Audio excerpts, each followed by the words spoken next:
নবীজি বলেছেন আল্লাহর ভয়েতে গুনাহ করেছিল সেই লজ্জা করে, আল্লাহর ভয়েতে, জাহান্নামের ভয়েতে মানুষ যখন কান্দে চোখের পানি নাকের অর্ধেক আসতে না আসতে আল্লাহ পাক তারে মাফ করে দেন। আল্লাহ পাক, মা বাচ্চা যদি কান্দে মা সইতে পারে বলেন? মায়ের চাইতে আল্লাহর মহব্বত কম না বেশি? মহব্বতকে আল্লাহ পাক 100 ভাগ করেছেন, 1 ভাগ সারা বিশ্বের মাঝে ছড়িয়ে দিয়েছেন, আর 99 ভাগ আল্লাহ তার নিজের মধ্যে রাখছেন। 1টা ভাগ ছেড়ে দিলেন পৃথিবীতে, সেই ভাগের থেকে যেটুকুন মুরগি পেল, মুরগি তার বাচ্চা ঠেকাবার জন্য চিলের সাথে লড়াই করে, শিয়ালের সাথে লড়াই করে, গরু হাতির সাথে লড়াই করে, মানুষ তার সন্তানকে বাঁচাবার জন্য জীবনটাও দিয়ে দেয়। 1টা ভাগের যতটুকুন পেলাম সেই মহব্বত যদি আমার এত তীব্র হয় স্ত্রীর জন্য, সন্তানের জন্য, তাহলে 99টা ভাগ মহব্বত যে আল্লাহর কাছে বান্দার জন্য তার দয়া কত বেশি।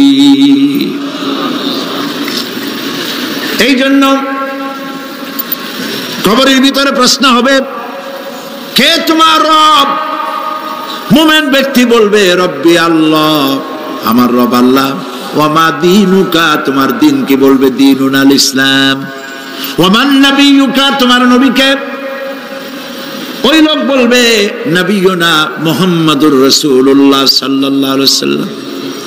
হাদিসে এসেছে ওই সময় নবীজির চেহারা মোবারক দেখানো হবে, প্রশ্ন করা হবে মা কুনতা তাকুলু ফি হাদার রাজুল, এই লোক সম্পর্কে তোমার ধারণা কি? লোকটি বলবে হাদা নবিয়ুনা মুহাম্মাদুর রাসূলুল্লাহ সাল্লাল্লাহু আলাইহি ওয়াসাল্লাম, ইনি তো আল্লাহর রাসূল, আমার নবী। সঙ্গে সঙ্গে গায়েব থেকে আওয়াজ হবে ফাফরিশু বিল জান্নাতি ওয়ালবিসু বিল জান্নাহ, আমার ফেরেশতারা আমার বান্দার জন্য জান্নাতের বিছানা কবরের মধ্যে বিছায় দাও, আর আমার বান্দাকে জান্নাতের পোশাক পরায় দাও, জান্নাতের পোশাক পরায় দাও, জান্নাতের বিছানা বিছায় দাও, আর তার কবরটাকে প্রশস্ত করো ইলা মাদ্দা বাসারা, যদ্দূর তার চোখের দৃষ্টি যায় অদ্দূর বড় বানায় দাও কবর। ফেরেশতারা বলবেন নম কানাউমুল উরুস, দুলামিয়া যেমন বাসর সজ্জায় বউ নিয়ে ঘুমায়, তুমি আরামে ঘুমায় থাকো ইলা ইয়াউমিল কিয়ামা। ভাই সাহেব, এই পৃথিবীর সব ফাঁকিবাজি, মোহ, সব মোহ, স্ত্রী পুত্র পরিজন মাল ধন কিচ্ছু না, কোনো দাম নাই। আল্লাহকে ভয় করুন, আল্লাহকে ভয় করে চলুন। मुझे कुछ मिले या न मिले मोहम्मद मिले, यानी वो शई जिससे अल्लाह मिले। बलगल उलम बिकमालिही कशफत दुजा बिजमालिही हसनत जमीउ खसालिही सल्लु अलैहि व आलिही। ये तेरी मेराज थी कि तू लौह कलम तक पहुँचा, और मेरी मेराज है कि मैं तेरे कदम तक पहुँचा। बलगल उलम बिकमालिही कशफत दुजा बिजमालिही हसनत जमीउ खसालिही सल्लु अलैहि व आलिही। अल्लाहुम्मा आमीन। रब्बना ज़लमना अनफुसना व इन लम तगफिर लना व तरहमना लनकुनन्न मिनल खासिरिन। आय अल्लाह ताआला, लक्ष लक्ष मुसलमान नर नारी কয়েকবার দুরুদ ও সালাম পড়ে তোমার দরবারে হাত তুলেছি, মেহেরবানি করে দুরুদ ও সালাম টুকুন সোনার মদিনায় নবী পাকের রওজা মোবারকে পৌঁছিয়ে দাও। तमाम পৃথিবীর মাটির নিচে যত মুমিন মুমিনাত শুয়ে আছেন তাদের আরো আর পরে সওয়াব পৌঁছিয়ে দাও রব্বুল আলামিন। এ মাহফিলের আয়োজন যারা করেছেন আর শোনার জন্য যারা এসেছেন, কিয়ামতের দিন মুসিবতের সময় এ মাহফিল আমাদের সকলের জন্য নাজাতের ওসিলা বানিয়ে দিও আল্লাহ রব্বুল আলামিন। তোমার কোরআনের পাগল, তোমার কোরআনের আশিক বান্দারা দূর দূরান্ত থেকে, দিক দিগন্ত থেকে ছুটে এসেছে, সুদূর কুষ্টিয়া থেকে আসার পথে কোরআনের মাহফিলের কাছাকাছি এসে যে দু ভাই দুনিয়া থেকে তুমি তুলে নিলে, তাদেরকে জান্নাতুল ফেরদাউসে উঠায়া নিও মাবুদ। আর যারা আহত হয়েছেন তাদেরকে দ্রুত সুস্থতা দান করে দাও। তাদের পরিবার পরিবর্গকে তুমি তাদের জন্য সাহারা হয়ে যাও। রব্বুল আলামিন, এই মাহফিলে যত জায়গা থেকে লোকেরা আসবে যাবে, পুরুষ নারী সর্বশ্রেণীর লোকেদের যাতায়াত তুমি আসান করে দিও। বাড়ি ঘরগুলি আল্লাহ তুমি দয়া করে হেফাজতে রেখো। ইয়া রব, करम तू अगर करे वो बात दे जुबां को जो दिल पर असर करे। रब्बना तक़ब्बल मिन्ना इन्नका अंतस समीउल अलीम व तुब अलैना इन्नका अंतत तव्वाबुर रहीम। सुब्हान रब्बिका रब्बिल इज्जति अम्मा यसिफून व सलामुन अलल मुरसलीन अल्हम्दुलिल्लाहि रब्बिल आलमीन। हुवल्लज़ी युसल्ली अलैकुम व मलाइकतुहु लियुखरिजकुम मिनज़ ज़ुलुमाति इलन नूर व काना बिल मुमिनीना रहीमा। সে আল্লাহই তোমাদের প্রতি রহম করেছেন, রহমত নাজিল করেছেন এবং তার ফেরেশতাগণ এই উদ্দেশ্যে যে তোমাদেরকে তিনি অন্ধকার থেকে আলোর দিকে বের করে নিয়ে আসবেন। আর তিনি হচ্ছেন মুমিনদের জন্য রহিম, অত্যন্ত দয়াবান। فأخرج به من الثمرات رزقا لكم وسخر لكم الفلك لتجري في البحر بأمره وسخر لكم الأنهار। আল্লাহ রাব্বুল আলামিন তিনি আকাশ সৃষ্টি করেছেন, জমিনকে সৃষ্টি করেছেন এবং আকাশ থেকে পানি বর্ষণ করেছেন, তা দিয়ে ফসল উৎপাদন করেছেন। এই ফসলের পিছনে আল্লাহ পাকের কি বিরাট রহমত কাজ করতেছেন আপনি লক্ষ্য করেন। কাদার ভিতরে, কর্দমাক্ত জমিনের ভেতরে আপনি বীজ বপন করেছেন। কর্দমাক্ত জমিনের ভেতরে বীজ বপন করে বাড়ি গিয়ে আপনি ঘুমিয়ে আছেন। আল্লাহ পাকের রহমত, তার কুদরত, ওই বীজ থেকে পাতা উদ্গত করে দিয়েছেন, শিকড় মাটির ভেতরে চলে গিয়েছে, পাতাগুলি নরম, সবে পাতাগুলি গজিয়েছে, সূর্যের তাপে পাতা মুষড়ে পড়ে গিয়েছে। বিকেল বেলায় সারাদিন সূর্যের প্রখর তাপ লেগেছে। মানুষকে খাওয়াবার জন্য আল্লাহ রাব্বুল আলামিনের কি বিরাট রহমত কাজ করতেছে লক্ষ্য করুন।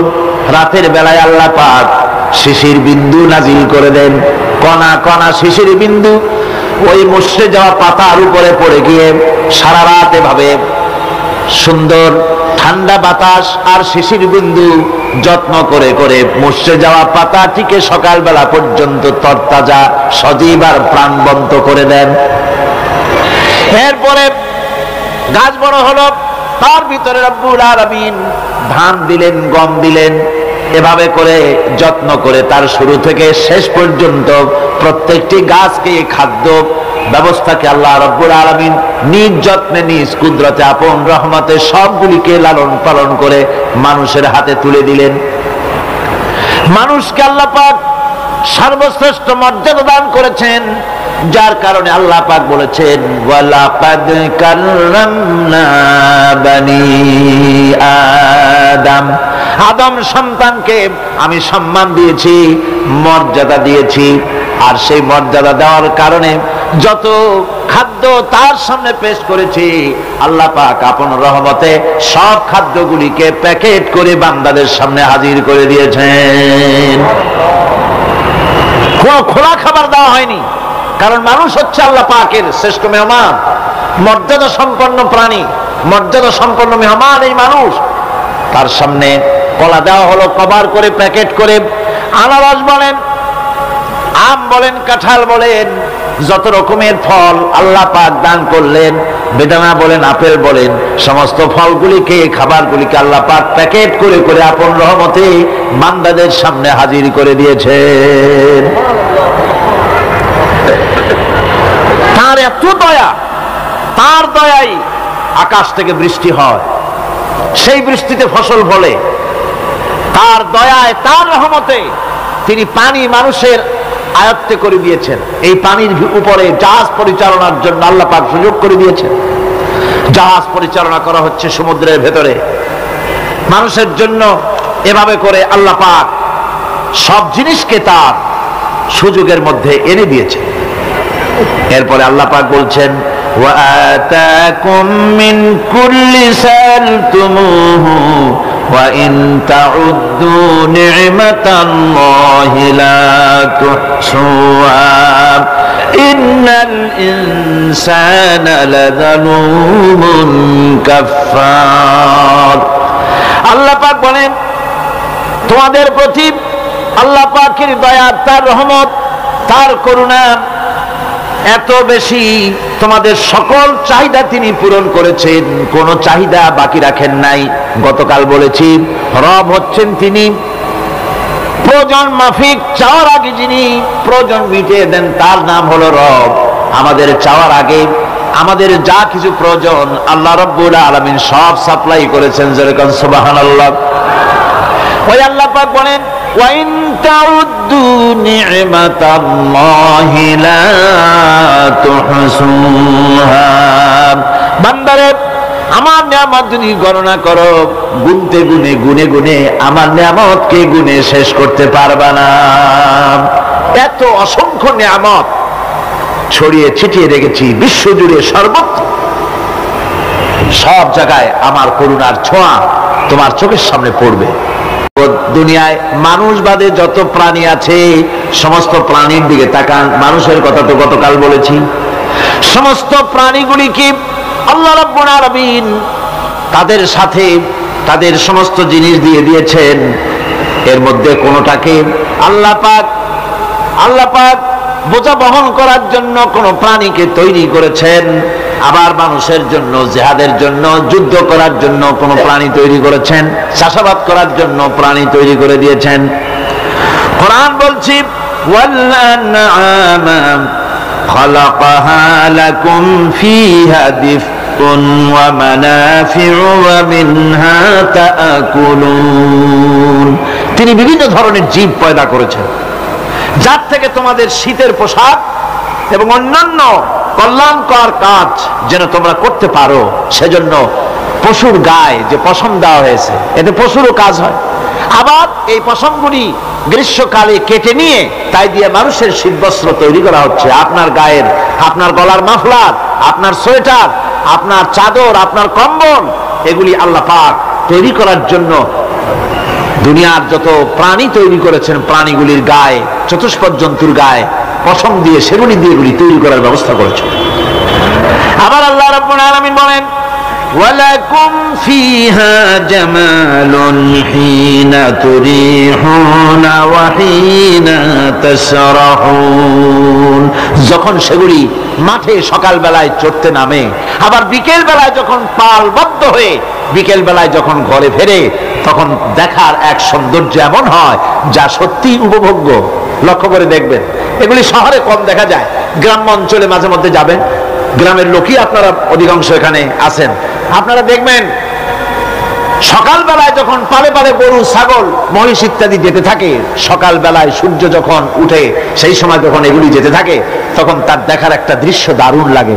আবার যখন সন্ধ্যা বেলায় গোধূলি লগ্নে যখন সূর্য লাল হয়ে পশ্চিম দিগন্তে অস্তমিত হতে যায়, তখন শত শত গরু, ভেড়া, ছাগল পাল ধরে মাঠের মধ্য দিয়ে যখন বাড়ির দিকে রওনা করে, আল্লাহ পাক বলেন এই দৃশ্য অত্যন্ত উপভোগ্য। যারা সত্যি এগুলি দেখে, উপভোগ করে, তারা বুঝতে পারে যে আল্লাহ পাকের নিয়ামত সব দিকেই আল্লাহ পাক এভাবে ছড়িয়ে রেখেছেন। এভাবে করে ওয়াতাহমিলু আসফালাকুম ইলা বালাদিন লাম তাকুনু বালিগিহি ইল্লা বিশাক্কিল আনফুস। আল্লাহ পাক বলেন, এভাবে করে আমি জন্তু জীব তৈরি করেছি যারা তোমাদের বোঝাগুলি এক শহর থেকে আর এক শহরে, এক গ্রাম থেকে আর এক গ্রামে বোঝাগুলি বহন করে নিয়ে যায়। এভাবে যদি আমি চতুষ্পদ জন্তু তৈরি না করতাম, তোমরা নিজেরা ঘাড়ে করে পিঠে করে এ বোঝাগুলি বহন করা বড়ই কষ্টসাধ্য হয়ে যেত। উটের পিঠে করে, গাধার পিঠে করে, গরু গাড়ি বানায়া, হাতির পিঠে করে, কত বিরাট বিরাট বোঝা, টনকে টন বোঝা এভাবে পশু দিয়ে টেনে নেওয়া হয়। আল্লাহ পাক বলছেন এগুলি আমার রহমত। এরপরে এই পশুর ভিতরে হালাল বস্তু তৈরি করে তোমার খাবারের ব্যবস্থা করেছি। ওয়া ইন্না লাকুম ফিল আনআমি লাইবরান নুসকিকুম মিম্মা ফি বুতুনিহি মিন বাইনি ফারসিন ওয়া দামিন লাবানান খালিসান সাইগান লিশ-শারিবিন। তোমাদের চতুষ্পদ জন্তুর মধ্যে দেখবে বুদ্ধিমান দূরদৃষ্টি সম্পর্ক লোক যারা, তাদের জন্য আমি এর মধ্যে নিদর্শন রেখেছি। তোমাদের দুগ্ধবতী গাভীগুলি যার দ্বারা তোমরা দুধ পাও, এগুলি জমিনের ঘাস খেলো, খড় খেলো, আর এর দ্বারা রক্ত তৈরি হলো, পায়খানা তৈরি হলো, পেশাব তৈরি হলো, পাশাপাশি রাস্তা দিয়ে পরিষ্কার সুস্বাদু দুধ আমি আল্লাহ রাব্বুল আলামিন তোমাদের জন্য দান করেছি। এত নিয়ামত আল্লাহ পাক দিলেন, আল্লাহ পাকের বিনিময়ে কিছুই চান নাই। কিছু চাইছেন নাকি? বলেন কিছু চেয়েছেন? কিছুই চান না। দেখেন এই যে ঠান্ডা মৌসুম চলছে, এখন কি মৌসুম? শীতের মৌসুম। এই পৃথিবীটাকে আমরা আমাদের একটা রুমকে যদি ঠান্ডা করতে চাই, তাহলে আমরা কি লাগাই? রুমে এসি লাগাই। প্রত্যেক মাসে বিল দেওয়া লাগে না লাগে না? বিল দিতে হয়। একটা রুম এসি দিয়ে ঠান্ডা করতে প্রত্যেক মাসে 500, 1000, 2000, 2500 রুম হিসাবে এর ভাড়া দেওয়া লাগে, এর চার্জ দিতে হয়। এত বড় বিশ্বটা আল্লাহ পাক ঠান্ডা করে ফেলেছেন। কত বড় এসি প্লান্ট আল্লাহ পাকের, সুবহানাল্লাহ। কত বড় এসি আল্লাহ ছেড়ে দিয়েছেন। এখন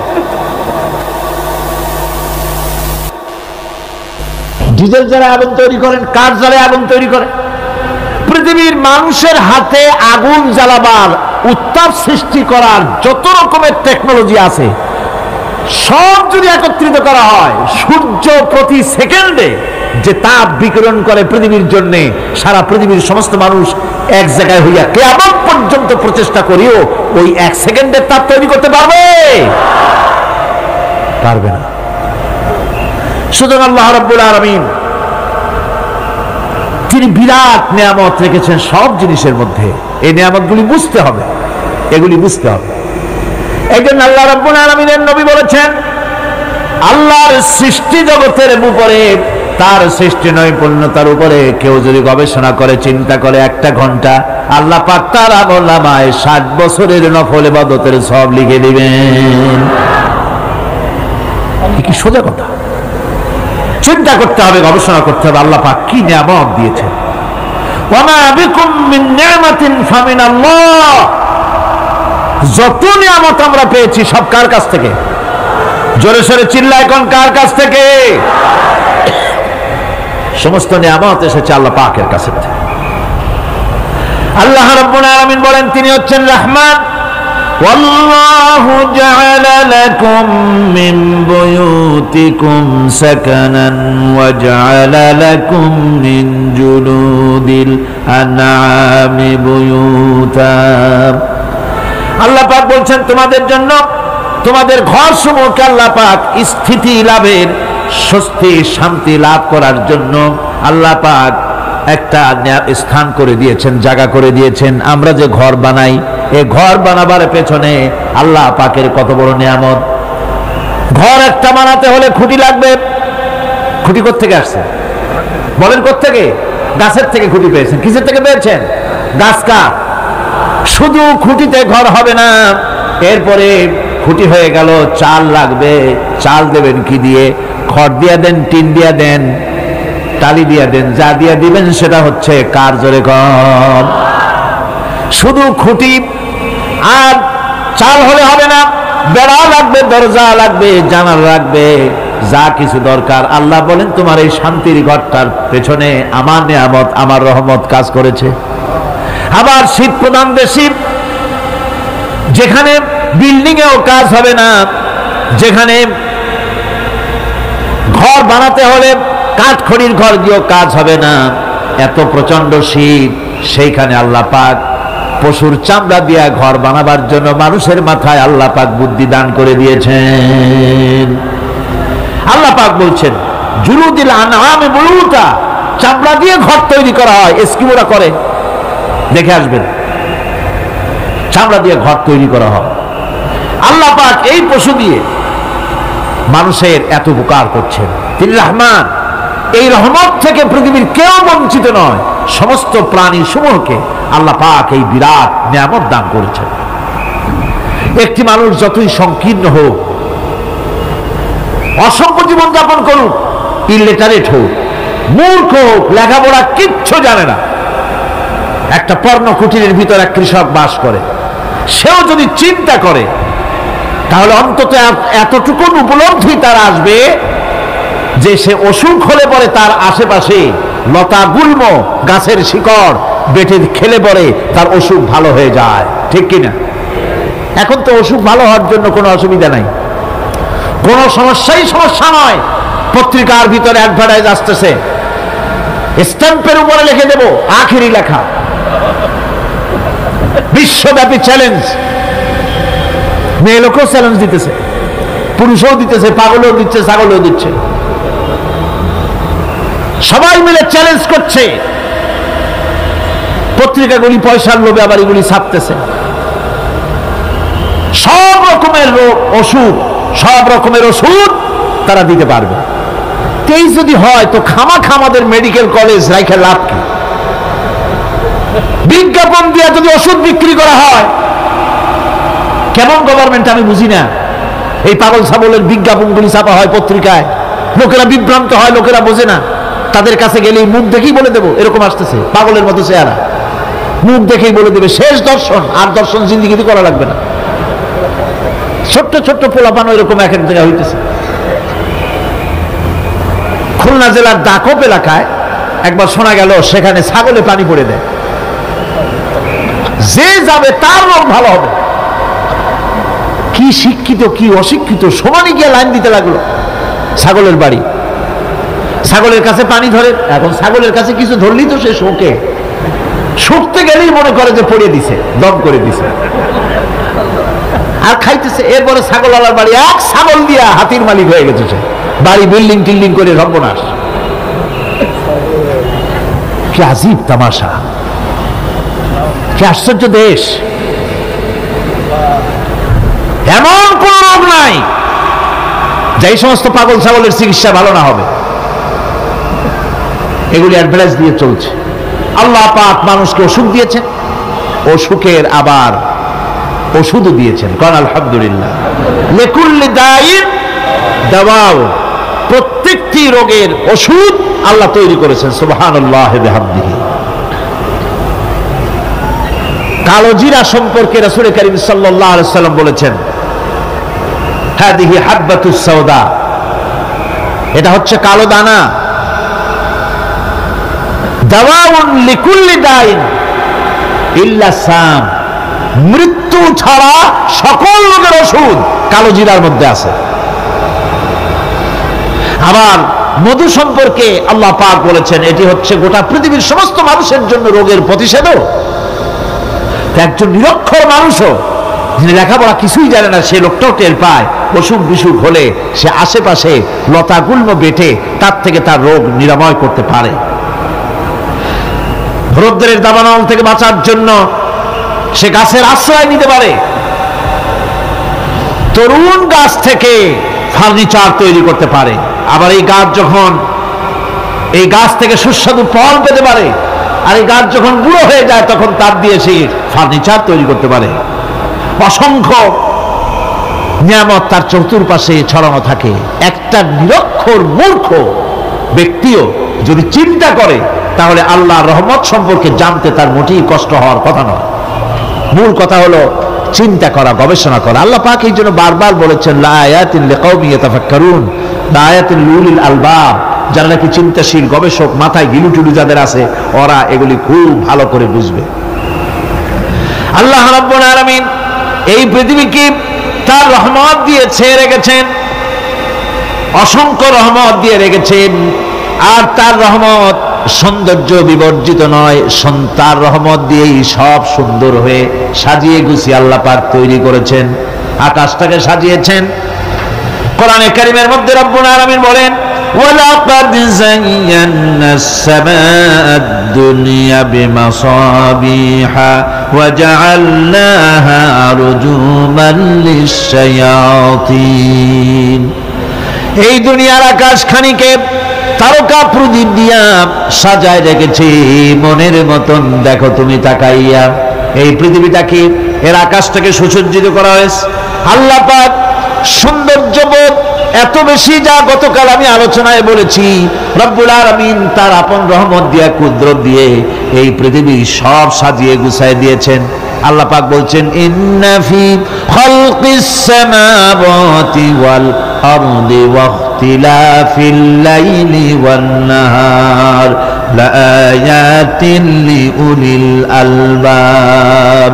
নিঃসন্দেহে এই পৃথিবী যারা জ্ঞানবান, যারা চিন্তাশীল, তারা আকাশ এবং জমিনের সৃষ্টির ব্যাপারে চিন্তা করবে, রাত এবং দিনের পরিবর্তনের ব্যাপারে তারা গবেষণা করবে। রাত দিনের পার্থক্য মানুষের জীবনকে পদ্ধতিগত দিক থেকে দুই ভাগে বিভক্ত করেছে। একটা হচ্ছে দিন আর একটা হচ্ছে রাত। وَجَعَلْنَا اللَّيْلَ لِبَاسًا وَجَعَلْنَا النَّهَارَ مَعَاشًا। আল্লাহ পাক বলেন আমি দিনকে রুজি রোজগার করার জন্য, কামাই রোজগার করার জন্য দিন তৈরি করেছি, আর আরাম করার জন্য আমি রাতকে তোমাদের জন্য আচ্ছাদন করে দিয়েছি, তোমাদের জন্য রাতকে আরাম করার জন্য করে দিয়েছি। দিনের বেলায় কাজ করবে, রাতের বেলায় আরাম করবে।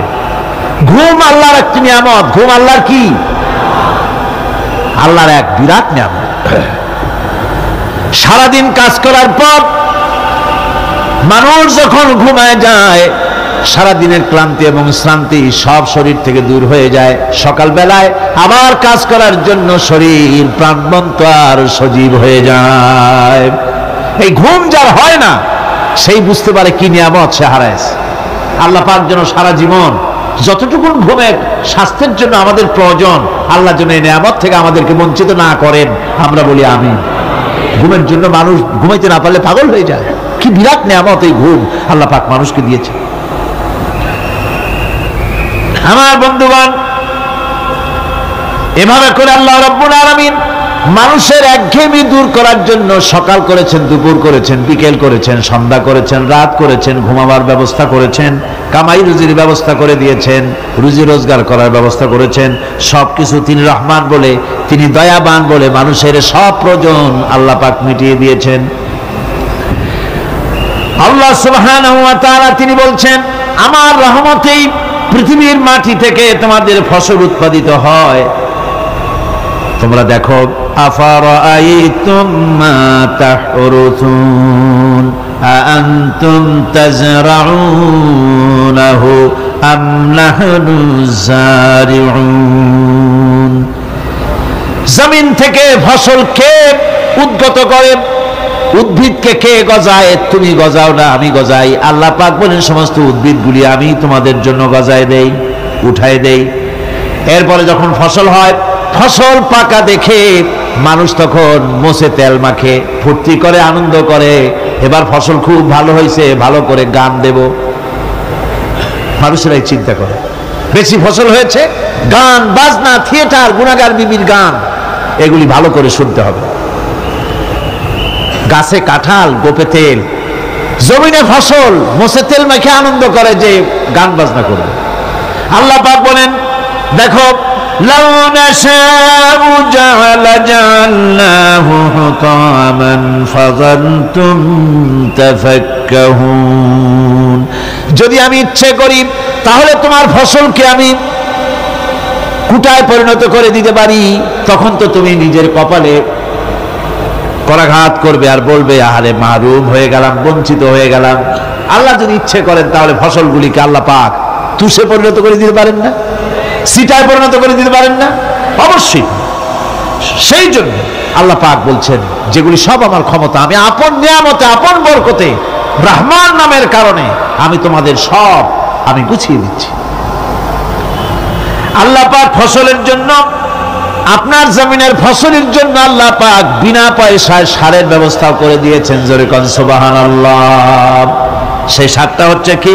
ওয়া মিন আয়াতিহি আইয়ুরিকুমুল বারকা খাউফান ওয়া তামাআম ওয়া ইউনাজ্জিলু মিনাস সামাই মা। আল্লাহ পাক বলেন আমি আমার নিদর্শনাবলীর ভিতরে এটা হচ্ছে নিদর্শন, যে আকাশে বিদ্যুৎ চমকায়, মেঘের গর্জন আর বিদ্যুতের চমক, এই সবগুলি আমার নিদর্শন। বৃষ্টির পানির সাথে এগুলি এসে জমিনের ফসলকে বৃদ্ধি করে দেয়। জোরে বলেন সুবহানাল্লাহ। কৃষিবিদরা বলেছেন যে বছর আকাশে যত বেশি বিদ্যুৎ চমকায় সে বছর জমিনের ফসল তত বেশি বৃদ্ধি পায়। বিনা পয়সায় এ ধরনের আল্লাহ পাক ব্যবস্থা করে দিচ্ছেন। এরকম দরিয়ার মাছ, গোশত, তরি তরকারি, ফল, মৌসুম উপযোগী যা কিছু প্রয়োজন এ সব কে দিচ্ছেন? বলেন না কে দিচ্ছেন? ওয়া মা মিন দাব্বাতিন ফিল আরদি ইল্লা আলাল্লাহি রিজকুহা। এই পৃথিবীর বুকে এমন কোন বিচরণশীল জীব নাই যে জীবের রিজকের দায়িত্ব আল্লাহ পাক নিজ হাতে গ্রহণ করেন নাই। এবার দেখেন আল্লাহ পাক আরো বলছেন ওয়াকাইয়্যিম মিন দাব্বাতিন লা তাহমিলু রিজকুহা আল্লাহু ইয়ারযুকুহা ওয়া ইয়্যাকুম। বহুত প্রাণী এমন আছে যে প্রাণীরা রিজেককে সঞ্চয় করে না। আমাদের রিজক তো সঞ্চয় করা আছে, আমাদের ব্যাংকে টাকা আছে, গোলায় ধান আছে, চাউল আছে, আছে কিনা? কম থাকুক বেশি থাকুক আছে তো। কিন্তু পৃথিবীতে এমন বহু প্রাণী আছে যাদের কোনো সঞ্চয় নাই। এই ধরনের অসংখ্য প্রাণীকে আল্লাহ রাব্বুল আলামিন বলেন, এই ধরনের অসংখ্য প্রাণীকে আমি আল্লাহ রাব্বুল আলামিন তাদের খেতে দেই। সকালবেলায় খালি পেট নিয়ে সমস্ত প্রাণীগুলি ঘর থেকে বেরিয়ে যায়, পানি থেকে, গর্ত থেকে, জঙ্গল থেকে সব বেরিয়ে গেল ক্ষুধার্ত পেটে। আবার বিকাল বেলা পর্যন্ত সারাদিন তাদের আহার জোগাড় করে তাদের পেট ভরাইয়া সবগুলিকে আপন আপন গৃহের মধ্যে আমি আল্লাহ ফিরায় দেই। সেই জন্য আল্লাহ পাক বলছেন ইয়া আইয়ুহান নাসু যকুরু নি'মাতাল্লাহি আলাইকুম হাল মিন খালিকিন গায়রুল্লাহ يرزقكم من السماء والأرض لا إله إلا هو فأنا تؤفكون। হে মানব সকল, স্মরণ করো আল্লাহ পাকের সেই নিয়ামতের কথা, যে নিয়ামত ওই আল্লাহ ছাড়া কে আছে যে তোমাকে আকাশ থেকে রিজকের ব্যবস্থা করেন, যিনি তোমাকে খাওয়ার দাওয়ার ব্যবস্থা করেন। তিনি ছাড়া কেউ নাই এই পৃথিবীর বুকে, আকাশ এবং জমিনে। তিনি এক এবং একক। ওয়া ইলাহুকুম ইলাহুন ওয়াহিদ লা ইলাহা ইল্লা হুয়ার রাহমানুর রহিম। তিনি হচ্ছেন তোমাদের ইলাহ, তিনি এক, তিনি একক। সুতরাং তিনি হচ্ছেন পরম দাতা এবং বিশেষ নিয়ামত যিনি দেন, পরম দাতা এবং দয়ালু। কোরআনে কারিমে যখনই আমরা বলেছি আলহামদুলিল্লাহি রাব্বিল আলামিন, আল্লাহ পাক খুশি হয়েছে। প্রশ্ন হয়েছে তার কি আরো কোন গুণ আছে? জবাবে বলেছি আর রহমানির রহিম, তিনি পরম দাতা, তিনি দয়ালু। সুবহানাল্লাহি ওয়া বিহামদিহি, তিনি রহিম। পরকালে কিয়ামতের ভয়াবহ দিনে বান্দার জন্য তিনি রহিম হবেন। দুনিয়ায় তো অবারিত উন্মুক্ত হস্তে সকলকে দিচ্ছেন, আর কিয়ামতের দিন আল্লাহ পাক রহিম হবেন তার বান্দাদের জন্য। কোরআন বলছে তিনি হচ্ছেন রহমত, মানুষের জন্য তিনি রহমত দেন। তার দয়া অফুরন্ত, এত দয়া যে তিনি যদি প্রত্যেক কথায় কথায় আমাদেরকে শাস্তি দিতেন তাহলে আমাদের বাঁচার কোনো পথ ছিল না, ঠিক কিনা কর?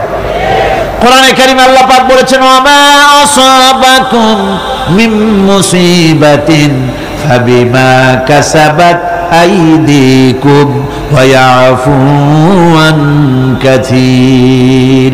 তোমাদের উপরে যত বিপদ আসে সমস্ত বিপদগুলি তোমাদের হাতের কামাই করা, নিজেদের রোজগার করা, তোমাদের নিজেদের হাতের কামাই করা, ওই হাতের কামাই করার কারণে সেগুলির জন্য যে আযাব হওয়া উচিত ছিল আমি অনেকগুলি ক্ষমা করে দেই, সব তোমাদের হাতের কামাইয়ের জন্যই বিপদ হয়, আর অনেকগুলি তো আমি ক্ষমা করে দেই। কথায় কথায় যদি প্রত্যেকটা ব্যাপারেই শাস্তি দিতাম তাহলে পৃথিবীতে শ্বাস ফেলার সময় তোমরা পেতে না। আল্লাহ পাক হচ্ছেন সেজন্য রহমান, আর তিনি রহিম। কিয়ামতের দিনের জন্য এই পৃথিবীতে মানুষ গুনাহ করা স্বাভাবিক, কিনা কর? সব মানুষই গুনাহ করে। এই গুনাহগার যত বড় গুনাহগার হোক না কেন, গুনাহগার যখন তওবা করে, তওবার অনুভূতি যখন আসে এবং সে যখন অনুশোচনা করে, তখন তার অপরিসীম দয়া সেই অনুশোচনাকে কবুল করে নেয়। অনুশোচনার এক বিন্দু অশ্রু গুনাহগারের অনাচারের সমস্ত দাগ মুছায় দেয়, মনে হয় যেন তার আমলনামায় কোনো দাগই ছিল না। সুবহানাল্লাহ। এই জন্য বলা হয়েছে আত-তাইবু মিনাজ যামবি কামান লা যামবা লাহু। গুনাহ থেকে যে তওবা করে মনে হবে তার সে কোনো গুনাহই করেই নাই, আমার বন্ধুগণ, আল্লাহ পাক কেমন রহিম। এই পৃথিবীতে মানুষ যত অপরাধ করে সেই অপরাধ বাপের সাথে করুক, মায়ের সাথে করুক, ওস্তাদের সাথে করুক, পীরের সাথে করুক, অপরাধ করলে পরে কেউ বলে না যে কাছে আয় ক্ষমা করে দেই, কেউ বলে নাকি? কেউ বলে না। আল্লাহ পাক কেমন রহমান, এমন রহিম। বান্দা যখন গুনাহ করে আল্লাহ পাক গুনাহগারদেরকে ডাকেন, চুরি করেছিস, গুনাহ করেছিস, মদ খেয়েছিস, জিনা করেছিস, জুয়া খেলেছিস, হত্যা করেছিস, কুফরি করেছিস, শিরক করেছিস, যত রকমের পাপ করিস না কেন, ফিরে আয়, চোখের পানি ফেল, আমি আল্লাহ রব্বুল আলামিন মাফ করে দেব। কোরআনে কারীম বলছে ইল্লা মান তাবা ওয়া আমানা ওয়া আমিলা আমালান সালিহান ফাউলাইকা ইউবাদদিলুল্লাহু সাইয়্যাতিহিম হাসানাতিন ওয়া কানাল্লাহু গফুরার রহিমা। কিন্তু যে ব্যক্তি তওবা করেছে এবং ঈমান এনে পরবর্তীকালে ভালো কাজ করেছে, তাদের মন্দ কাজগুলি আল্লাহ পাক ভালো কাজ দিয়ে বদলায় দিবেন। এত বড় একটা কথা শুনে সুবহানাল্লাহ মুখ থেকে বেরোলো না? গুনাহগার যত গুনাহ করেছে সে যদি তওবা করে, ওই সব গুনাহ যদি না করে, তার সাইয়্যাতগুলি আল্লাহ পাক হাসানাত দিয়ে বদলায় দিবেন। মানুষেরা চুরি করে, ডাকাতি করে, জিনা ব্যভিচার করে, যা কিছুই করে থানায় ধরা পড়ে। থানায় ধরা পড়লে তারপরে তার বিরুদ্ধে চার্জশিট হলো, এরপরে তার জেল হলো, ছাড়া পেল, আবার অন্যায় করলো, আবার ধরা পড়লো, যতবার জেল হলো ততবার ছাড়া পেল, কিন্তু থানায় দাগী আসামিদের খাতায়, চোরের খাতায়, ডাকাতের খাতায় নামটা তার মোছা হয় না, থানায় নামটা থেকেই যায়। কিন্তু আল্লাহ রাব্বুল আলামিন এমন এক বিচারক, এমন রহমান, এমন রহিম। মানুষ যদি গুনাহ করে, যত বড় গুনাহ করুক, এই গুনার পরে সে যদি অনুশোচনা করে, তওবা পড়ে, গুনাহ থেকে যদি ফিরে থাকে, আর যদি সেই গুনাহ না করে, আল্লাহ পাক বলেন শুধু মাফ করি না, গুনার খাতায় যে নামটা ছিল নামটাও আমি আল্লাহ মুছে ফেলে দেই। এই হচ্ছে রহমান, এই হচ্ছে রহিম, এই হচ্ছে তার অফুরন্ত দয়া, যে দয়ার কোনো শেষ নাই। এক্ষেত্রে আল্লাহ রাব্বুল আলামিন তার দয়া ও ক্ষমার বিশাল ব্যক্তির কথা উল্লেখ করেছেন, যার কোনো সীমা নাই। কোরআনে কারীম বলছে قل يا عبادي الذين أسرفوا على أنفسهم لا تقنطوا من রাহমাতিল্লাহ। হে আমার ওই সব বান্দাগণ যারা নাকি পাপাচার করে অশ্লীলতার মধ্যে নিমজ্জিত হয়ে নিজেদের জীবনকে নষ্ট করেছে, তোমার অনাচার যত কঠিন হোক, যত বেশি হোক, আমার রহমত থেকে নিরাশ হও না। সুবহানাল্লাহ। আমার রহমত থেকে নিরাশ হও না। যত বড় পাপ করে থাকো, আমার রহমত থেকে নিরাশ হও না। ইন্নাল্লাহা ইয়াগফিরুয যুনুবা জামিআ ইন্নাহু হুয়াল গফুরুর রহিম। যদি তওবার মতো তওবা করতে পারো, যদি চোখের পানি দিয়া আল্লাহ পাককে রাজি করাইতে পারো, আল্লাহ পাক বলেন বান্দা যদি তওবা করে, খাঁটি যদি তওবা করে, জীবনে ওই সব গুনাহ যদি আর না করে, আল্লাহ পাক বলেন জিন্দেগীর সকল গুনাহ আমি রব্বুল আলামিন মাফ করে দেব। তিনি গফুর, তিনি রহিম, ক্ষমাশীল এবং দয়াবান। এত দয়া যে দয়ার কোনো শেষ নাই। আল্লাহ পাকের দয়াকে, তার রহমতকে, তার করুণাকে তিনি 100 ভাগ করেছেন। এই 100 ভাগের 1 ভাগ গোটা পৃথিবীতে তিনি ছড়িয়ে দিয়েছেন। আর 99টা ভাগ কার কাছে? এবার চিন্তা করুন, 100 ভাগের 1 ভাগ দুনিয়ায় ছড়িয়ে দেওয়ার পর তার থেকে আমরা যতটুকু ভাগে পেয়েছি, এর মহব্বত, স্ত্রীর প্রতি মহব্বত, মেয়ের প্রতি মহব্বত, ছেলের প্রতি মহব্বত, মায়ের প্রতি মহব্বত, পিতার প্রতি মহব্বত, বন্ধুর জন্য মহব্বতে আমরা জানও দিয়ে দিতে পারি। এমন আমাদের ভালোবাসা, এমন আমাদের মহব্বত, কথা ঠিক কিনা? 1টা ভাগ সারা পৃথিবীতে ছড়িয়ে দেওয়ার পর যেটুকুনো পেলাম, সেই ভালোবাসার তীব্রতা যদি এত বেশি হয়, আকর্ষণ যদি এত বেশি হয়, তাহলে এই 99টা মহব্বত, দয়া, রাহমানিয়াতের, দয়ার, রাহিমিয়াতের যে গুণগুলি আল্লাহ পাক নিজের কাছে রেখেছেন, সেই মাবুদের দয়া তার বান্দার প্রতি কত বেশি! কি বিরাট মহব্বত! রাসূল করিম সাল্লাল্লাহু আলাইহি ওয়াসাল্লাম বলেছেন, সাহাবীরা, একটি লোক উটের পৃষ্ঠে চড়ে কোথাও যাচ্ছিল, প্রতিমধ্যে বিশ্রাম করল। বিশ্রাম থেকে উঠে দেখে তার উট নাই। সে উটের পৃষ্ঠে তার খাদ্য ছিল, পানীয় ছিল, সব ছিল। এই লোকটা কেমন পেরেশান হয়? সাহাবীরা বললেন, হুজুর, এ তো মারাত্মক পেরেশানি। উটের মরুভূমির জাহাজ, উট হারায় গেছে, তার খাদ্য হারাইছে, পানি গেছে, সব শেষে তো মরা ছাড়া পথ নাই। দারুণ উৎকণ্ঠিত হবে লোকটা। হুজুর বলেন, এই লোকটি পেরেশান হয়ে আস। এমন সময় দেখতে পেল তার সেই উট তার খাদ্য আর পানীয় নিয়ে তার কাছে ফিরে এসেছে। বলো কেমন খুশি হয়? সাহাবীরা বলেন, হুজুর, এর থেকে এই লোকটির খুশির আর কিছু থাকতে পারে না। নবীজি বলেন, আমার সাহাবীরা শোনো, আল্লাহর কোন বান্দা যখন নাফরমান হয়ে যায়, আল্লাহ থেকে দূরে সরে যায়, আল্লাহ থেকে যখন এরাজ করে যায়, উঠারা ব্যক্তি উট পাওয়ার জন্য যেমন অবস্থা হয়ে যায়, আল্লাহ পাক তার বান্দার জন্য তেমন বোধ করেন। উঠারা ব্যক্তি উট পেলে পরে যেমন আনন্দিত হয়ে যায়, কোন নাফরমান বান্দা যদি সেজদায় পড়ে কাঁদে আর বলে, আল্লাহ গুনাহ করেছি, আমারে মাফ করে দাও, উঠারা ব্যক্তি উট পায়া যত খুশি হয়, এর থেকে লক্ষ কোটি কেন বেশি আল্লাহ রাব্বুল আলামিন তার বান্দার প্রতি খুশি হয়ে যান। আল্লাহ রহমান রহিম, কি দয়া! এত বড় দয়া তার। সেই দয়ার কারণে তার প্রতি আমাদেরকে আকৃষ্ট হতে হবে। মাফ চাইলে আল্লাহ পাক মাফ করবে। ওয়াকাল রাব্বুকুম উদউনি আস্তাজিব লাকুম।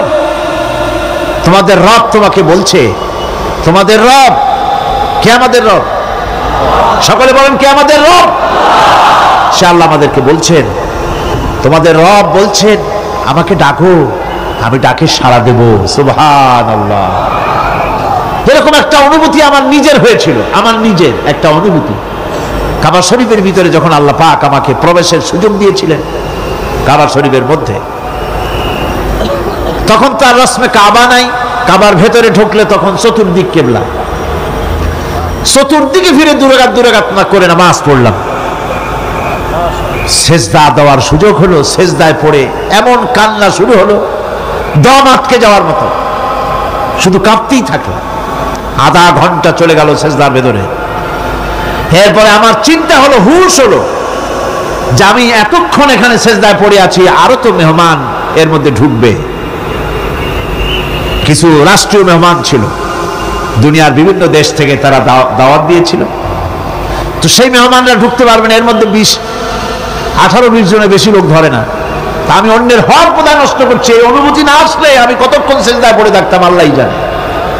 আমি যখন সেজদা থেকে মাথা তুললাম, দরজার দিকে যখন তাকিয়েছি, ঠিক আমার চোখটা গিয়ে পড়লো দরজার সেই অংশে যেখানে লেখা আছে ওয়াকাল রাব্বুকুম উদউনি আস্তাজিব লাকুম। আমি আবার ফুফায় ফুফায় কাঁদলাম, আল্লাহ আমি আমার দায়িত্ব পালন করেছি, আমি তো আমার রবকে ডেকেছি। আল্লাহ তোমার গোলামের কথা তুমি শোনো, এটা আল্লাহর ওয়াদা। বান্দা কান আমার কাছে চোখের পানি ফেল। রাসূল করিম সাল্লাল্লাহু আলাইহি সাল্লাম বলেছেন, আল্লাহ পাকের দরবারে দুইটা ফোঁটা বেশি কবুল, বেশি মঞ্জুর, বেশি প্রিয়। একটি হচ্ছে জিহাদের ময়দানে যে রক্ত ফোঁটা পড়ে সেই রক্ত ফোঁটা, আর একটি হচ্ছে আল্লাহর ভয়তে চোখ থেকে যে পানি ফোঁটা পড়ে, এটি আল্লাহর কাছে দারুণ প্রিয়। গুনার কারণে কলবের ভিতরে কলব জং আলুদা হয়ে গিয়েছে, গুনার কারণে কলব তো নষ্ট হয়ে গিয়েছে, জং পড়ে গেছে। জং বোঝেন না? বোঝেন না? হ্যাঁ, মরিচা, মরিচা জং হচ্ছে মরিচা, লোহায় মরিচা পড়ে। গুনাহ করতে করতে কলবের মধ্যে মরিচা পড়ে যায়। এই মরিচা উঠাইতে চান? মরিচা যদি ওঠে, কোরআন শুনবেন মজা লাগবে, গান শুনলে গা জ্বলে উঠবে, ওয়াজ শুনবেন, হাদিস শুনবেন ভালো লাগবে, অন্য আজে বাজে কথা পছন্দ হবে না। এই কলবের জং যদি উঠে যায়, কোরআন তেলাওয়াত করবেন মজা লাগবে, জিকির করবেন মজা লাগবে, নামাজ পড়বেন মজা লাগবে, আল্লাহ পাকের দরবারে হাত তুলবে তো চোখ থেকে দরদর করে পানি বেরোতে থাকবে।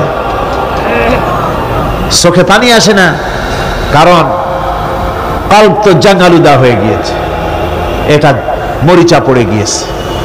আমি জিজ্ঞেস করতে চাই, কলবের এই জং, এই মরিচা কি আপনারা উঠাতে চান? সেই মরিচা যদি তুলতে চান, তাহলে চোখের পানি ছাড়া আর কিছুই নাই, আল্লাহ পাকের জিকির করতে হবে। আল্লাহ পাকের জিকির হচ্ছে জং উঠিয়ে দেওয়ার জন্য সবচাইতে বড় হাতিয়ার। আর চোখের পানিতে এই জংগুলি ধুয়ে মুছে আল্লাহ পাক সাফ করে দিবেন। কাঁদতে শিখুন, আল্লাহ পাকের দরবারে চোখের পানি ফেলতে চেষ্টা করুন। কিয়ামতের দিন আল্লাহ পাক যদি রহিম না হন, বাঁচার কোনো উপায় নেই। বাঁচার উপায় আছে? উপায় নেই। আল্লাহ যদি হিসাবের জন্য ধরেন কিয়ামতের দিন কাউকে, হিসাবের জন্য যদি ধরেন, তাহলে জাহান্নাম ছাড়া পথ নাই। এই জন্য আল্লাহুম্মা হাসিবনি হিসাবান ইয়াসীরা, এই দোয়া পড়তে হবে।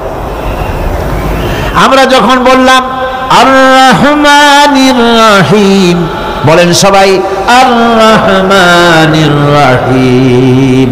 আবার প্রশ্ন হয়, বান্দা বুঝলাম, আরো কোনো কোয়ালিটি, আরো কোনো বৈশিষ্ট্য তার আছে নাকি?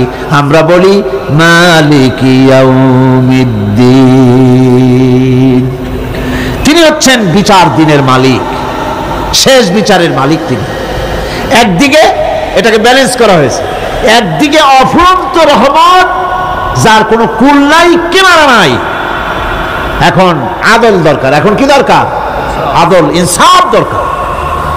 আল্লাহ পাক একদিকে অফুরন্ত রহমত আর নিয়ামত দিয়ে পৃথিবীকে ছেড়ে রেখেছেন, অপর দিকে বলেছেন আমি হচ্ছি বিচার দিনের মালিক, সেদিন আমি বিচার করব।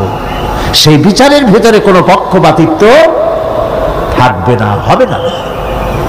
সেখানে তিনি হবেন হাকামুল হাকিমিন, ওইটা হবে সুপ্রিম কোর্টের সুপ্রিম কোর্ট। সেই পরকালে, সেই কিয়ামতের মাঠে আপনাকে আমাকে সকলকে উপস্থিত হতে হবে, নাকি হবে না? সবাইকে উঠতে হবে। এই দিন শব্দটি কোরআনে কারিমে বহু জায়গায় বলা হয়েছে এবং বিভিন্ন অর্থে ব্যবহার করা হয়েছে। যেমন দিন শব্দের অর্থ প্রভাব, প্রতিপত্তি, আধিপত্য, ইতাআত, বন্দিগি, দাসত্ব, আনুগত্য, নীতি, পথ, পন্থা, হিসাব, ফয়সালা, প্রতিদান, প্রতিফল, এরকম অনেক অর্থ, অনেক অর্থে দিন শব্দ কোরআনে কারিমের মধ্যে ব্যবহৃত হয়েছে। কিন্তু এখানে মালিক ইয়াউমিদ্দিন, এই দিন এখানে ব্যবহার করা হয়েছে প্রতিফল অর্থে। প্রতিফলের দিন, যেদিন প্রতিফল দেওয়া হবে, তিনি হচ্ছেন সেই দিবসের অধিপতি, সেই দিবসের মালিক। সূরা ইনফিতারে আল্লাহ পাক বলছেন, ওয়ামা আদরাকা মা ইয়াউমুদ্দিন সুম্মা মা আদরাকা মা ইয়াউমুদ্দিন। বিচারের দিনটি কি তা তোমাকে কে জানালো? আবার জিজ্ঞেস করছি, তোমাকে কে জানালো বিচারের দিনটা কি? আল্লাহ পাক জবাবে বলছেন, বিচারের দিনটা হচ্ছে ইয়াউমা লা তামলিকু নাফসুন লিনাফসিন শাইআন ওয়াল আমরু ইয়াউমা ইযিন লিল্লাহ। বিচারের দিন হচ্ছে এমন দিন যেদিন কেউ নিজেকে রক্ষা করতে পারবে না, কারো থেকে কেউ নিজেকে রক্ষা করতে পারবে না, নিজেকে কেউ নিজের জন্য কাউকে সাহায্যকারী পাবে না। সমগ্র ব্যাপারটি নিরঙ্কুশভাবে আল্লাহ রাব্বুল আলামিনের হাতে থাকবে। সেই দিনটার নাম কিয়ামত, সেটার নাম পরকাল, সেটার নাম হচ্ছে বিচারের দিন। যেদিন কর্তৃত্ব হবে কেবলমাত্র কার? আল্লাহ পাকের। সেই দিনটা হচ্ছে কর্মফল পাওয়ার দিন। লাহা মা কাসাবাত ওয়া আলাইহা মাকতাসাবাত। প্রত্যেক মানুষই সেই উপার্জন অনুসারে সেখানে ফল পাবে। যেমন কর্ম তেমন ফল পাবে, ব্যক্তি হিসাবে পাবে, দল হিসাবে পাবে। তিলকা উম্মাতুন ক্বাদ খালাত লাহা মা কাসাবাত ওয়া লাকুম মা কাসাবতুম ওয়া লা তুসআলুনা আম্মা ইয়ামালুন। প্রত্যেক মানুষই তার উপার্জন অনুসারী ফল পাবে। যা সে পাবে তা নিজের উপার্জন ছাড়া আর কিছুই না, আর যে ফল পাবে সেটাও তার উপার্জন। সুতরাং কিয়ামতের দিন আল্লাহ মানুষের উপরে কোনো জুলুম করবেন না, অত্যাচার করবেন না। আল্লাহ পাক তো তার বান্দার জন্য জুলুমকারী নন, ঠিক কিনা? আল্লাহ পাক বলছেন, মান আমিলা সালিহান ফালিনাফসিহি ওয়া মান আসাআ ফাআলাইহা ওয়া মা রাব্বুকা বিযাল্লামিন লিল আবিদ। যে ব্যক্তি পূর্ণ কাজ করলো সে নিজের কাজে নিজের স্বার্থেই তা করলো। আমরা যে নামাজ পড়ি এটা কি আল্লাহর স্বার্থ? কথা কন, আল্লাহর স্বার্থ? সারা পৃথিবীর সমস্ত মানুষ যদি আল্লাহরে সেজদা দেয়, আল্লাহর ক্ষমতা আরো কিছুকালের জন্য বাড়বে নাকি? সমস্ত মানুষ যদি আল্লাহকে অস্বীকার করে, বিদ্রোহী ঘোষণা করে, বিদ্রোহ ঘোষণা করে, তাতে কি আল্লাহর ক্ষমতা শেষ হয়ে যাবে? নাউযুবিল্লাহি মিন যালিক। যেমন ছিলেন তেমনই থাকবেন। সুতরাং আমরা যা করি, আমরা নামাজ পড়ি নিজেদের জন্য, আল্লাহকে খুশি করার জন্য, কিন্তু কল্যাণটা আমার। কল্যাণটা কার? আমার। রোজা, হজ, যাকাত, তেলাওয়াত যা করি সব আল্লাহকে খুশি করার জন্য, কিন্তু স্বার্থ পুরাটাই আমার, আমার কল্যাণের জন্যই আমি করি। এবং আল্লাহ হচ্ছেন তিনি তোমাদের রব। ওমা রাব্বুকা বিযাল্লামিন লিল আবিদ। তোমাদের রব হচ্ছেন তিনি যিনি বান্দাদের উপরে কখনো অত্যাচার করেন না, জুলুম করেন না, মেহেরবানি দিয়ে যিনি ছেয়ে রাখেন, তিনি হচ্ছেন আল্লাহ পাক। সুতরাং সেই কিয়ামতের মাঠে আল্লাহ পাকের দরবারে আমাদের সকলকেই উঠতে হবে। আল্লাহ পাকের দরবারে আমাদের সামনে, আল্লাহ পাকের সামনে দাঁড়াতে হবে। সেদিন আমাদেরকে কেউ বাঁচাতে পারবে না। সেদিন আল্লাহ পাক এর দরবারে যেন আমরা আসামি না হই, সেজন্য এই পৃথিবীতে কোরআন অনুযায়ী আমাদের জীবন গড়তে হবে, সুন্নাহ অনুযায়ী জীবন গড়তে হবে। তাহলে পরকালে আল্লাহ পাকের কাছে নাজাত পাওয়া যাবে। বড় কঠিন জায়গা, বড়ই কঠিন জায়গা। আপনি ইউরোপে যান, আমেরিকায় যান, যেখানেই যান না কেন, বিদেশে গেলে সেখানে বন্ধু বান্ধব আছে, ফরেন কারেন্সি সংগ্রহ করে যেতে হয়। আর যদি বন্ধু বান্ধব না থাকে তাহলে ফরেন কারেন্সি তো সংগ্রহ করে নিয়ে যাবেনি, সেটা দিয়ে আপনার উপকার হবে। কিন্তু এমন একটা দেশে আমরা যাব, আমাদের সকলকে যেতে হবে। ওই দেশটার নাম কি? পরকাল। ওটার নাম কি? পরকাল। ওই পরকালে আমরা যে উঠবো, সেখানে কোনো আত্মীয় স্বজন মিলবে না। আল ইয়াউমা লা ইয়ানফাউ মালু ওয়ালা বানুন। ধন, সন্তান, সন্ততি, সম্পদ কোনো কাজে লাগবে না কিয়ামতের মাঠে। সেদিন আমাদের উঠতে হবে খালি হাতে। সেখানে উঠতে হবে, কোনো ফরেন কারেন্সি দিয়ে কাজ হবে না, বন্ধু বান্ধব মিলবে না, কারেন্সিও মিলবে না। এমন একটা কঠিন জায়গা যেখানে মাথার উপরে হবে প্রচন্ড সূর্যের কিরণ, পায়ের তলে হবে তামার মতো জমিন, সমস্ত মাঠ জুড়ে শুধু মানুষ চিল্লাবে, কাঁপতে থাকবে, চিল্লাইতে থাকবে, উলঙ্গ উলঙ্গিনী হয়ে কিয়ামতের মাঠে মানুষ আল্লাহর দরবারে উঠবে। হযরত আয়েশা সিদ্দিকা রাদিয়াল্লাহু তাআলা আনহা বলেছেন, হে রাসূল, তাহলে কি মানুষের শরম করবে না? হুজুর বললেন, শরমের অনুভূতি তো থাকবে না, মানুষ সব আকাশের দিকে, ঊর্ধ্বের দিকে তাকিয়ে থাকবে, ভয়তে অস্থির হয়ে যাবে, কেউ কারো দিকে তাকাবার সময় পাবে না। এমন একটা বিভীষিকাময়, এমন একটা বিরাট জায়গায়, কঠিন জায়গায় আমাদের সকলকে উঠতে হবে। যাওয়ার আগে আল্লাহ পাক স্মরণ করিয়ে দিচ্ছেন, সূরা ফাতিহা প্রত্যেক নামাজে আমাদের স্মরণ করিয়ে দেয়, তিনি শুধু রহমান রহিমই নন, তিনি মালিক ইয়াউমিদ্দিন, তিনি কিয়ামতের দিন মানুষের বিচার করবেন। সে বিচারের মধ্যে পক্ষপাতিত্ব থাকবে না, সে বিচারটা বড় কঠিন হবে। কারো পয়সা যদি মারেন, কারো হক যদি নষ্ট করেন, তাহলে প্রতিটা পয়সার জন্য 70 রাকাত কবুল নামাজের সওয়াব দিতে হবে কিয়ামতের মাঠে। বাঁচা যাবে না সেদিন, উপায় হবে না। আল্লাহ পাক যার প্রতি রহম করবেন তিনি ছাড়া আর বাঁচার কোনো পথ থাকবে না। সেই জন্য ওই পরকালের মাঠে কিয়ামতের দিন আল্লাহ পাকের দরবারে আমরা যেন আল্লাহর খাঁটি বান্দা হয়ে উঠতে পারি, এই জীবন যাপনের তৌফিক আল্লাহ পাক যেন আমাদের দান করেন। আমরা সবাই বলি আমিন, সকলে বলেন আমিন। আমি এখন আপনাদের নিয়ে মোনাজাত করব। মোনাজাতের জন্য দাঁড়ানো ভাইরা বসেন এক মুহূর্তে, যত মানুষ দাঁড়ায় আছেন পাশে, মেহেরবানি করে এক মুহূর্তের ভিতরে জায়গায় সব বসে পড়েন আর জোরে সোরে একটু জিকির করেন, লা ইলাহা ইল্লাল্লাহ, লা ইলাহা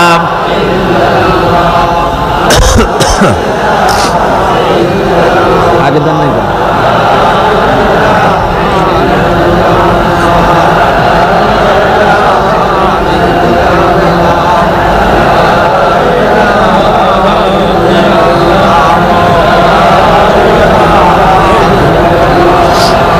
লা ইলাহা ইল্লাল্লাহু মুহাম্মাদুর রাসূলুল্লাহ। আল্লাহ আল্লাহ আল্লাহ আল্লাহ আল্লাহ আল্লাহ বলো না, ঠিক আছে নাকি? কাল ছেড়ে দেবো, বলবো না, ছাড়বো কালকে। আচ্ছা হয়ে যাবে। আর কিছু লোক আছে আমাদের এই মাঠটা প্রতি বছর তিনি মাঠের কাজ করেন, উনি খুব অসুস্থ, আসতে পারতেছে না, ওইখান থেকে জ্বর পাচ্ছে। আমার মামতবোনটা কালকে ইন্তেকাল করেছেন, আমি তাকে দফন করতে যেতে পারিনি। লা ইলাহা ইল্লাল্লাহু মুহাম্মাদুর রাসূলুল্লাহ। বন্ধুগণ, আমরা এখন দোয়া করব এবং সূরা ফাতিহার বাকি অংশ আগামীকাল আলোচনা হবে ইনশাআল্লাহ। সকলে বলেন ইনশাআল্লাহ। আমরা নামাজের মধ্যে এমন একটি সূরা পড়ি অথচ তার অর্থ ব্যাখ্যা আমাদের অনেকেরই জানা নাই। বিরাট নিয়ামত এর ভিতরে রয়েছে। এক কথায় গোটা কোরআন শরীফে যা আছে তার সারাংশ সূরা ফাতিহা। সুবহানাল্লাহ। আজকে আমরা মুনাজাত করব। মুনাজাতের পরে এশার নামাজের আজান হবে বা জামাত, এশার নামাজ এখানে আদায় হবে। আপনারা সবাই জামাতে শরীক হবেন। আল্লাহুম্মা আমিন। রব্বানা যালামনা أنفسنا وإن لم تغفر لنا وترحمنا لنكونن من الخاسرين। আয় আল্লাহ তাআলা, লক্ষ লক্ষ মুসলমান নরনারী তাফসীরুল কোরআন মাহফিলের দ্বিতীয় দিবসে তোমার পবিত্র কালামুল্লাহ শরীফের, তোমার পবিত্র কালামের ব্যাখ্যা করে তোমার বান্দাদেরকে সাথে নিয়ে আমরা সব গোলামেরা একত্রিত হয়ে তোমার দরবারে হাত তুলেছি। মেহেরবানি করে আমাদের আলোচনা, জিকির, আজকার, তেলাওয়াতের সওয়াব রাসূল করিম সাল্লাল্লাহু আলাইহি ওয়াসাল্লামের রূহ মুবারকে পৌঁছায় দাও। আয় আল্লাহ তাআলা, আমাদের মধ্য থেকে যাদের মা বাপ দুনিয়া থেকে বিদায় হয়ে গেছে, কবরগুলিকে জান্নাতের টুকরায় পরিণত করে দাও রব্বুল আলামিন। আয় আল্লাহ তাআলা, সারা জীবন গুনাহ করে করে আমরা আমাদের জীবন নষ্ট করে ফেলেছি, দয়া করে আমাদের তামাম জিন্দেগির গুনাহ খাতা মাফ করে দাও রব্বুল আলামিন। তোমার পবিত্র নাম রহমান রহিম ওই নামের সামান্য একটুখানি ব্যাখ্যা বাংলাদেশ সামনে তুলে ধরেছি আমরা। আয় আল্লাহ তাআলা এই ব্যাখ্যা বোঝার তৌফিক আমাদের দাও। আয় আল্লাহ তাআলা তোমার রহমান, তোমার নাম রহমান, তোমার নাম রহিম, এই পবিত্র নামের বরকতে আমাদের জিন্দেগীর সকল গুনাহ মাফ করে দাও। রব্বানা তাকাব্বাল মিন্না ইন্নাকা আনতাস সামিউল আলিম ওয়া তুব আলাইনা ইন্নাকা আনতাত তাওয়াবুর রহিম। সুবহান রাব্বিকা রাব্বিল ইজ্জাতি আম্মা ইয়াসিফুন ওয়া সালামুন আলাল মুরসালিন আলহামদুলিল্লাহি রাব্বিল আলামিন। ওয়াজআল আখিরা কালিমাতিনা ইনদাল মাউত লা ইলাহা ইল্লাল্লাহু মুহাম্মাদুর রাসূলুল্লাহ। আসসালামু আলাইকুম ওয়া রাহমাতুল্লাহ।